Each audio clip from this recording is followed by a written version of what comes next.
I represent Abia South in this hallowed chamber.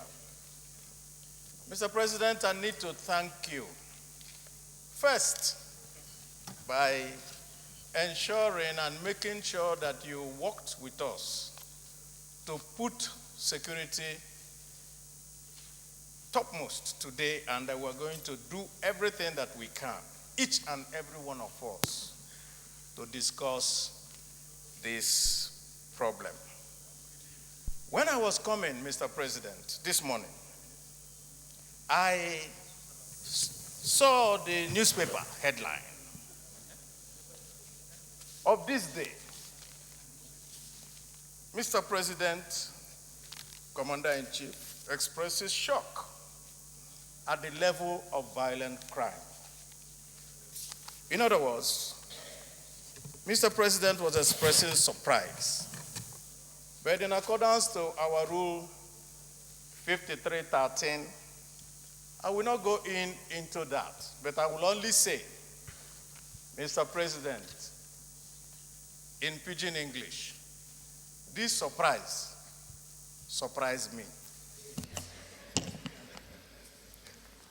Minority Leader, there should be no surprises, just go straight to the point.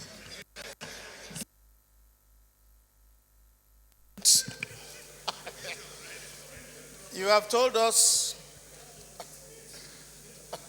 that on this solemn day that we're discussing this matter, that we may not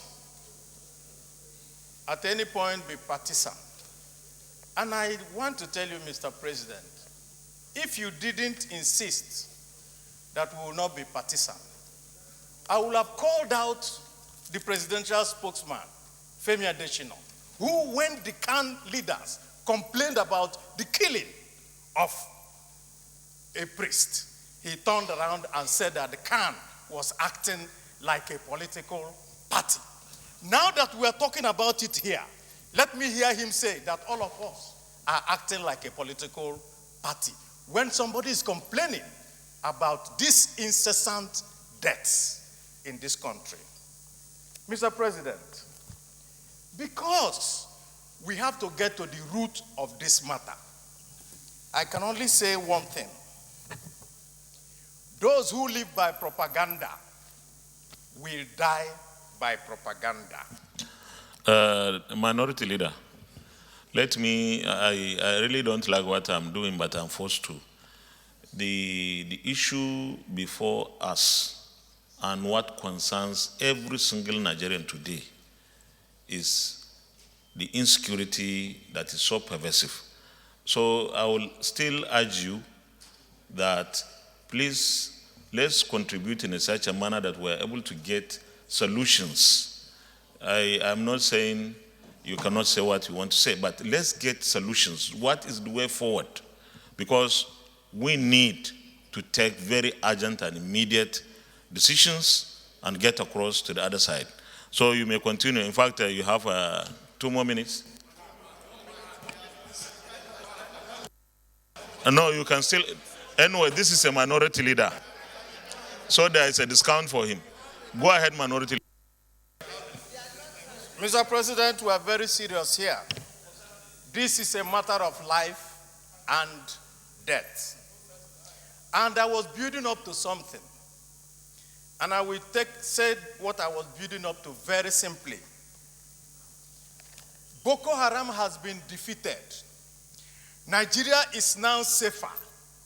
Everything was being done to make sure that the hard work that was supposed to be done in securing Nigeria was not done because certain people did not do their work and preferred to cover the eyes of Nigerians with propaganda. That's why I said that at the beginning. But let me go on, Mr. President, to say this. All the time that we wasted in Nigeria trying to find all these excuses for non-performance has now come to stare us in the face.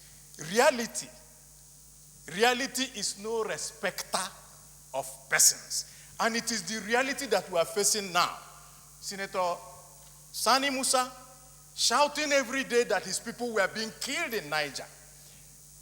We just took one from Jos, a student who was murdered by a Boko Haram person in full view of everybody with a pistol. And the Boko Haram person was somebody that was more, almost, he's not up to 9 years or 10 years old. And we are told that they have been defeated. Now, to go to the fact of what do we do? Mr. President, we have heard from the newspapers today where you have said and suggested, and they are quoting you to say, oh, well, we were going to call the IG, we are going to talk about the community policing, we are going on that way. Mr. President, Nigeria did not elect the IG. We did not elect the chief of staff. We did not elect the joint chiefs. We did not elect the national security advisor. We elected the government of APC in 2015 and re-elected them in 2019. The reason why we re-elected them was that they continued to tell us that because they had the key to security, and the whole Nigeria voted them in 2015, and I agree with that. And I'm saying, Mr. President, when you want to deal with a matter, you go to the head. So we will go to the government and ask this government to resign because they can no longer do anything in this country. Mr. Minority Leader, I know.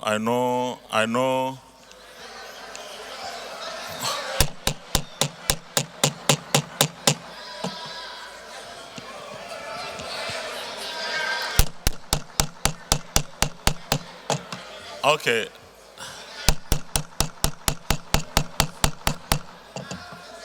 Please, Minority Leader,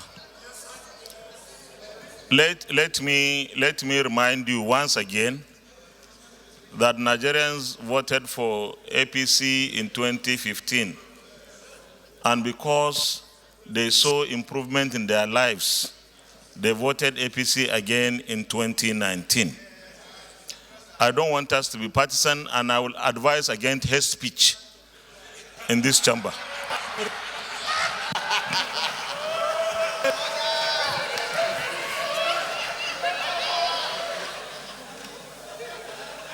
Mr. President, in conclusion,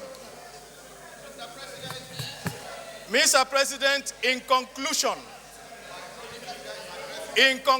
Mr. President, Mr. President, I need your attention. Mr. President, in conclusion, yes, Nigerians voted a government into power. And that government even said, if we don't perform, stone us. We are going with the stones to stone them now because they are no longer. Mr. President, what you want is a solution. We are giving you the solution. I think the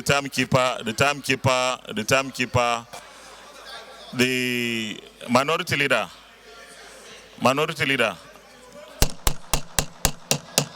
distinguished colleagues, the situation in this country is such a serious situation that our debate should be tailored towards ensuring that we are able to get solutions.